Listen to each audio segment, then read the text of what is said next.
Dear students, welcome to our YouTube channel Vidya for Success. In this video, let us start the new lesson, that is morphology of flowering plants. Yes, what do you mean by morphology of flowering plants? So morphology is nothing but the external features, right?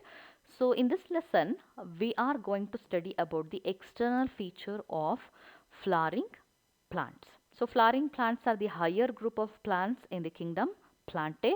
So there is a huge diversity we can see in the flowering plant. So this is the lesson we are trying to understand the external features of the flowering plants. So some of the important concepts to be covered in this lesson are the root, the stem, the leaf, the inflorescence, the flower, the fruit and seeds. So these are the different external parts of the plant. Then also we are studying about the description of some important families. Yes, let us have an introduction to this lesson. Flowering plants are belong to the division angiosperms. So angiosperms consist of flowering plants, right? So one of the fascinating organ can be seen in the flowering plant is flower. So flower is the part, it is meant for the process of reproduction. So in order to reproduce, the angiospermic plant consists of flower. Not all angiospermic plants are same in their appearance, right? So there is a large diversity can be seen in the external structure. External structure is nothing but what? Morphology, right? So not all angiospermic plants are same in their appearance. They are same in their habitat. So there is a large diversity we can see in their appearance as well as in their habitat. So some are habitat to desert, some are epiphyte, some are aquatic. So like this, they are found in different regions and their appearance is also not same. But all are characterized by the presence of roots, stem, leaves, flowers and fruit. So these are the common parts can be seen in all angiospermic plant. So they consist of roots, stems, leaves, flowers and fruit. So these are the external parts. So the main parts can be seen in the angiospermic plant. So in this lesson, we are going to study about the different terminologies used for different part of the angiosperm. So there are some regions are present in the root. They are called by some terminologies, and similarly the stem parts and leaf parts are called by some of the technical terminologies. So we are mainly concentrating on what are the terminologies used for different part of the plant and how these parts perform function in the plant and what are the modified structures can be seen in the different part of the plants. So all these things we are going to study in this lesson. So is there any need to study about the angiospermic plant? Why we are studying about all these things? Why we are going to study about the morphological character of the plant? Because morphological character is very essential for classification. So when we are classifying any plant, first we need to understand some of the characteristic feature, right? So morphology is one of the character need to be understand for the classification. So without the proper information about the morphology, it is not possible to group the plants in a particular category, right? So in this lesson, we are attempting to understand the terminologies using for the different part, external part of the angiospermic plant, right? So we need to understand the standard technical terms and standard definitions used for different part of the angiospermic plant to understand the classification in a better way. Clear? So this will give an idea about how the angiospermic plants are classified under different categories. Yes, in the angiosperms, the plant consists of two main systems. So some of the parts of plant, angiospermic plant, grow towards the soil region, right? It is completely embedded in the soil, and that system is called as root system. And some portion of the plant grow just above the region of the ground, that system considered as a shoot system. So there are two systems can be seen in all the angiospermic plant. So one of the system is root system, and the portion above the ground forms the shoot system. So first here we are going to understand about the root system in angiosperms, and that is root. So before moving to the characteristic feature of the root, first let us see the different parts of the angiospermic plant. So here on the screen you have mustard plant. So this is the best example of dicotyledonous plant, right? So as I told you already, there are two main things we can see in the plant. So the underground system of the plant is called as root system, and just above the ground level there is a one more system is present, that is called as shoot system, right? So why it is called as root system?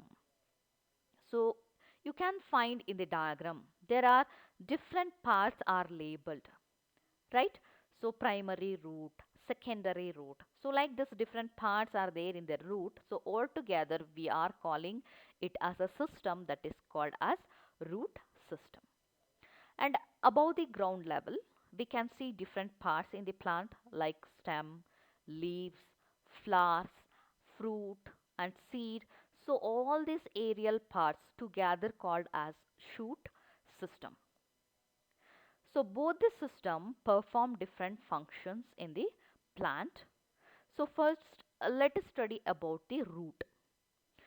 So where the root is present in the angiosperm. So root is a underground part of the plant, right? So in most of the angiospermic plant, root is directly formed by the elongation of radicle. So radicle elongates and lead to the formation of primary root in the plant, right? So you might have seen, I have shown you in the last class itself, that means in the last lesson itself. So the formation of angiospermic plant takes place by the germination of seed. So seed encloses embryo. So embryo consists of two main part. One is a radicle and another one is plumule, right? So the direct elongation of radicle leads to the formation of primary root. So how the primary root formation takes place? So the radicle elongates towards the soil and that will form the primary root. And from the primary root, number of branches will be formed. So which are the branches that are directly arises from the primary root are called as secondary roots. And again from the secondary root few more branches will be arises, they are called as tertiary root. Again from the tertiary root few more branches will be arises, they are called as quaternary roots. So like this different branches they are arises in several orders, so they all called as a lateral roots, right? So the lateral roots they are arises from the primary root in a several orders. So some are directly arises from the primary root, some are arises from the secondary root, some are arises from the tertiary root, some are from the quaternary root, like this. So all these lateral roots are formed in several direction, right? So all these parts of the plant present in the ground region are called as root system. So what kind of root system we can see in the dicot plant? So in the dicot plant, the root system is a tap root system, right? Because the primary roots and its branches will be present in the in case of dicotyledonous plants. So because the primary root retains in the plant from birth to till the death, this kind of root system is called as taproot system. So the characteristic type of the root system present in the dicotyledonous plant is taproot system, right? What about monocotyledonous plants? Because in the angiosperms there are two types of plants are present, dicotyledonous plants and monocotyledonous plants. So we have already studied about this classification, right? So dicotyledonous plant seed consists of two cotyledons and monocotyledonous plant seed consists of only one cotyledon. So based on the number of cotyledons in the seeds, the plants are divided into two different types in the angiosperms. So not only this difference we have in dicot and monocot, we also have some of the morphological difference between dicot and monocot. So in the root also we can see the difference in these two kinds of angiosperms. If you come to the monocotyledonous plant, the primary root is short-lived. That means it is not retaining in the plant from birth to till death because it is short-lived in the monocot. And this primary root soon replaced by a large number of roots, they all arises directly from the base of the stem. Clear? You can have a look into the diagram. So here they have given the root system in both the kind of plant. So the first plant is a dicot plant and the second plant is monocot plant. You can see the difference between the root system of these two plants. In the dicot plant, the primary root is very long and it is retained, and from the primary root a number of branches will be arises, right?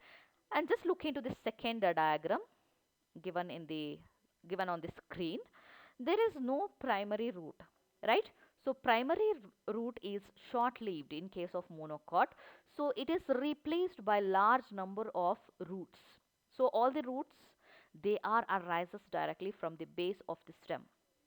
So this kind of root system is called as fibrous root system. Clear? So this is one morphological difference between the dicot plant and monocot plant. So in the dicot plant, root system is taproot system because the primary root retained in the plant and number of branches will be arises laterally. So such a kind of root is called as taproot. In case of monocot plant, the root system is fibrous root system because the primary root is short lived and it is replaced by large number of roots. Right. So this is what the characteristic feature of root in two different kinds of plants in the angiosperm. What is the function of root? Why root is present in the plant? So root performs different functions in plant. One of the main function performed by root is absorption of water and mineral from the soil. So water and mineral, they are the raw materials required for the growth of plant. So without water and mineral, plant does not grow in a proper way. That means the healthy condition of the plant cannot be maintained without adequate water and mineral, right? So because of this, we water plants every day. So who absorbs water and mineral from the soil? Yes, that part of the plant is nothing but root. So root absorbs water and mineral from the soil. So this is the main function performing by the root. And it also provide proper anchorage to the plant. So proper anchorage, proper support to the plant is giving by root. This is the one more function. Then it also stores reserve food material. So some of the tissues present in the roots stores the food material. So as and when the plant require the food, it supplies food to the aerial part of the plant. So root is the part where the reserve food material is get stored in the form of starch. Then the one more function is it also synthesizes plant growth regulators. So in order to grow the plant in a proper way, growth regulators are very essential. So some of the growth regulators are get synthesizes in the roots, right? So these regulators, plant growth regulators, are called as hormones, plant growth hormones. So root is the part where the plant growth regulators are get synthesized. So these are the different functions of root. So one of the function is absorption of water and mineral from the soil, and it also provide proper anchorage to the plant. Anchorage is nothing but it give a proper support to the plant. Then also it stores reserve food material in the form of starch. Then a root is the part where the plant growth regulators are get synthesized. Yes, let us study one more very important concept, that is regions of the root tip. So this is very important concept for the point of examination, right? So this is the diagram you have on the screen. So this is showing different regions of root tip. So each of the region in the root tip perform different functions. So let us understand the first part of the root tip. So the first part is nothing but apex of root. So apex is one new terminology, right? So what do you mean by apex? So apex is nothing but tip. So whether it may be a root tip or it may be a shoot tip, we are calling it as the apex. So apex of the root covered by a thimble-like structure. Thimble is nothing but cap. So there is a cap-like structure is present at the tip of the root. That cap-like structure is called as root cap. So you can find in the diagram. So the tip of the root consists of a thimble-like structure, that is nothing but root cap. What is the function of root cap? So root cap is protective in function, right? So we wear cap in the summer days while walking outside. So why we wear cap? Because we need to protect it from the sun rays. So that we wear cap. So plant root tip consists of root cap because uh, there is a need to protect some regions in the root tip. So in order to protect some of the tender tissues present in the root tip region, there is a cap like structure is present at the root tip, that is nothing but root cap, right? So this root cap encloses a very tender part of the root tip, that is nothing but the region of meristematic activity. So there is a tender tissues are present in the root tip region. So that particular region is called as region of meristematic activity, right? So why it is called as region of meristematic activity? So there is a meristematic tissues are present in the root tip region. So these meristematic tissues are very tender, they are very soft tissues, and they consist of dense protoplasm. So protoplasm is present in more quantity in the cells of this region, and those tissues are named as meristematic tissues, right? And they are very active in their metabolic functions. So they rapidly divide and add new number of cells. That means more cells are get added to the tip region by the division of meristematic cells. So meristematic cells, they keep on divide in the tip region and adds new cells to the plant. So because of this, the region is called as the region of meristematic activity. So meristematic tissues are very active in this particular region.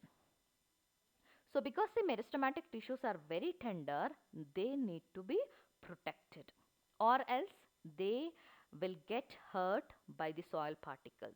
So in order to protect the meristematic tissues, the tender tissues in the tip region, there is a cap is present. So that cap is root cap. Clear? And just proximal to the region of meristematic activity, there is a one more region that is called as region of elongation. So the old cells present in the region of meristematic activity, they move to the proximal region and forms the region of elongation, right? So this region of the root tip undergo rapid elongations.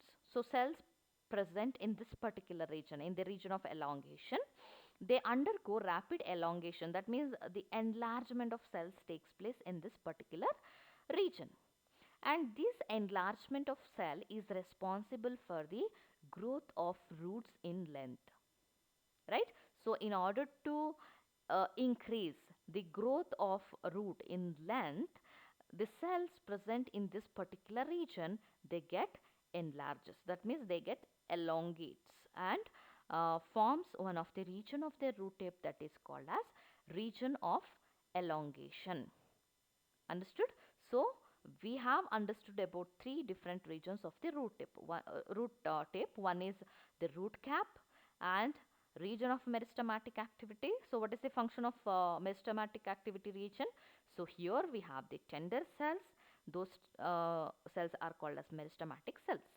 So the meristematic cells consist of thin walled cell, and they consist of dense protoplasm, and they keep on divide in the root tip region to add new cells to the plant root, right?